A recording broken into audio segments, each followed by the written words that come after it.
정밀검사 결과가 나오기까지 약 2주의 시간이 걸린다고 했다. 코로나는 극심했고 연말이 지나가고 연초가 시작되는 지점이었다. 한 해의 마무리와 시작을 유방암 진단과 함께 하게 되다니 감회가 새로웠다. 왠지 아이와 함께 꼭 여행을 다녀와야 할 것만 같은 생각이 자꾸 들어서 지난해 말레이시아에 한 달 살기를 다녀오길 잘했다는 안도감이 들었다. 그러고 보니 말레이시아에서도 계속 컨디션이 좋지 않았던 기억이 떠올랐다. 진단을 받은 시기가 2020년 12월이었고 같은 해 1월엔 말레이시아에 있었다. 그 전부터도 이유 없이 극심한 피로감을 느꼈고 뭔가 먹으면 소화가 잘 되질 않았다. 감기는 왜 그렇게 자주 걸리고 추위는 많이 탔는지 암 진단을 받고 나서야 그 이유를 알 것 같았다. 나는 몸속에 암세포를 품고 지난 수년간을 살아왔던 것이다. 그나마 다행인 것은 종양이 수술할 수 있을 정도의 크기라고 했고 전이가 없다는 점이었다. 포털에서 찾아본 유방암 생존 관련 자료에선 그나마 3, 4기 유방암에 비해 1, 2기는 5년 생존율이 95% 이상으로 높았다. 내 종양의 크기는 2기에 준한 것이었으므로 확률상 나는 앞으로 5년은 생존할 가능성이 매우 높았다. 불행 중 다행이었다. 앞으로 2년간은 꼼짝없이 치료에 전념해야 한다는 생각이 교차했다. 항암 치료에 대해선 선배 언니한테 들은 바가 있어서 마음의 방탄조끼 착용은 이미 마쳤지만 암에 대해선 아는 지식이 별로 없었다.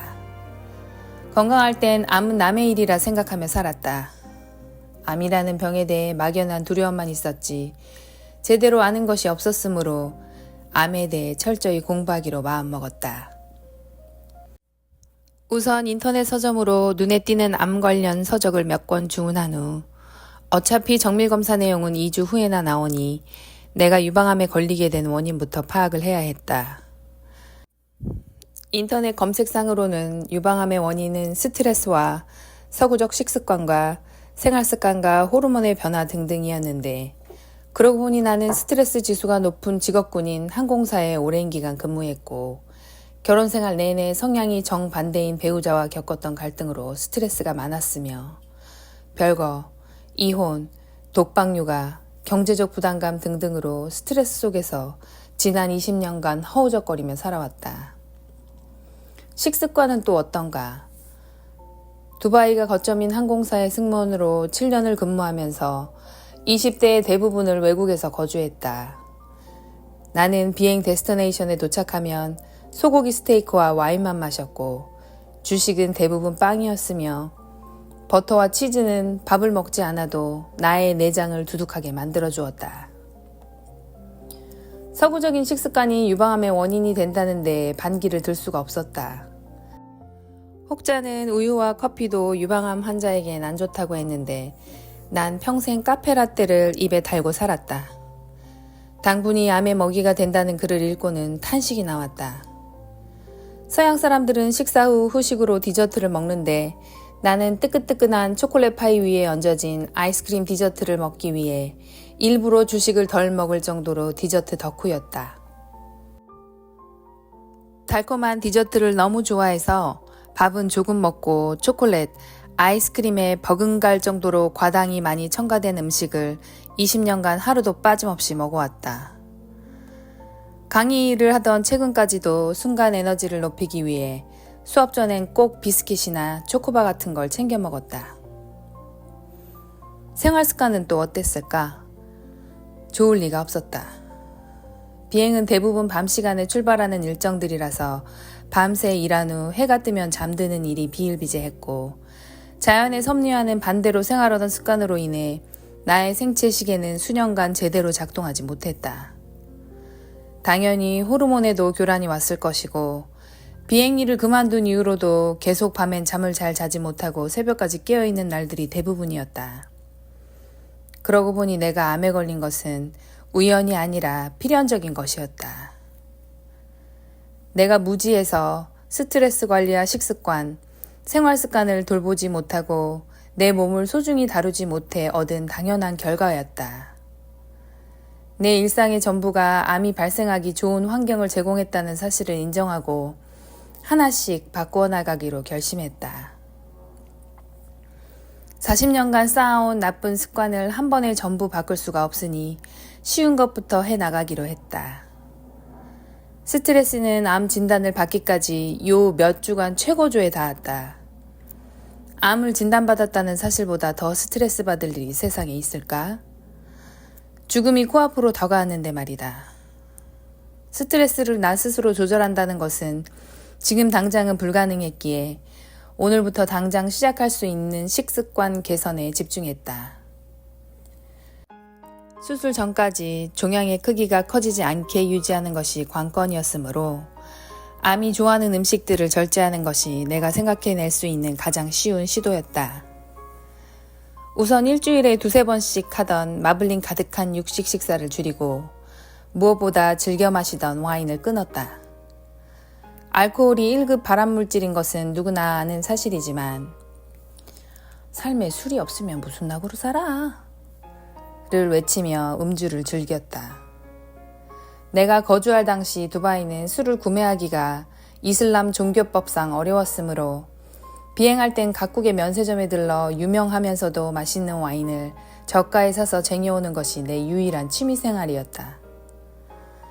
면세 가격에 승무원 할인까지 더해지니 남들보다 더 저렴하게 와인을 구할 수 있었다. 그렇게 와인을 마시기 시작했던 나이가 24살 때부터였고 20대의 대부분은 거의 하루가 멀다 하고 저녁 식사 반주로 와인을 마셨다. 고기에 와인이 빠지면 풍미가 없다. 라는 뇌피셜에 빠져 평균 일주일에 2번 이상은 와인을 즐겼다. 결혼 후엔 일본에 살게 되면서 그나마 일식으로 식단이 바뀌었는데 일본에선 또 그렇게 맥주와 사케가 맛있을 수 없었다. 자주는 아니었지만 일주일에 1-2번 정도는 가볍게 맥주를 마셨던 것 같다. 이혼 후 사회생활을 다시 시작하면서 사람들과 어울리다 보니 자연스럽게 우리나라의 대표적인 술, 소주와 친해지게 되었고 제주에 내려오니 막걸리 맛이 또 기가 막히게 좋았다. 사회활동이 활발해지면서 모임이 늘었고 사람들이 모이면 꼭 폭탄주로 자리를 시작했기에 소맥 또한 습관처럼 마셨다. 자, 여기까지만 들어도 내가 암에 걸린 원인은 술이라고 해도 과언이 아니겠는가. 눈물도 나지 않았다. 내가 내 몸을 암이 걸리도록 만들며 살아왔으니 울 자격이나 있겠는가. 다행히 죽기 전에 몸이 이상이 왔다는 것을 알아챘으니 지금까지 살아온 습관과 반대로 살면 될 일이다. 우선 내가 2주 동안 할 수 있는 일 중에 가장 쉬운 일은 일단 술을 끊는 일이었다. 주방 여기저기에 널브러져 있던 와인병 및 냉장고에 있던 주류는 전부 치워버렸다. 다행히 알코올 중독까지는 아니었으므로 술을 끊는 일이 그닥 어렵진 않았다. 안 그래도 2-3년 전부터 술을 마시면 해독이 잘 안 되는 듯 몸이 불편해서 반주도 와인 딱 1-2잔 정도만 마셔왔다. 내가 지난 20여 년간 마신 술의 양을 생각해보니 작은 연못 한 웅덩이 정도는 가득 채울 수 있겠다는 생각이 들었다. 불쌍한 내 몸. 1급 발암물질을 20년 넘게 흡수하며 살았다니. 당분이 암세포의 영양분이 된다는 사실을 알게 된 후 아침에 먹던 빵과 수시로 먹던 비스킷, 초콜릿 유의 간식을 끊었다. 저녁 식사 후엔 아무리 추워도 꼭 1시간씩 동네를 걸었고 그렇게 2주가 흘렀다. 식사량을 줄인 것도 아니고 고기를 끊은 것도 아니었는데 단지 술을 끊고 식사 후 걷기만 한 것으로 64kg까지 이유 없이 불고 있던 몸무게가 2주 만에 60kg로 줄어들었다. 변화는 이미 시작되고 있었다.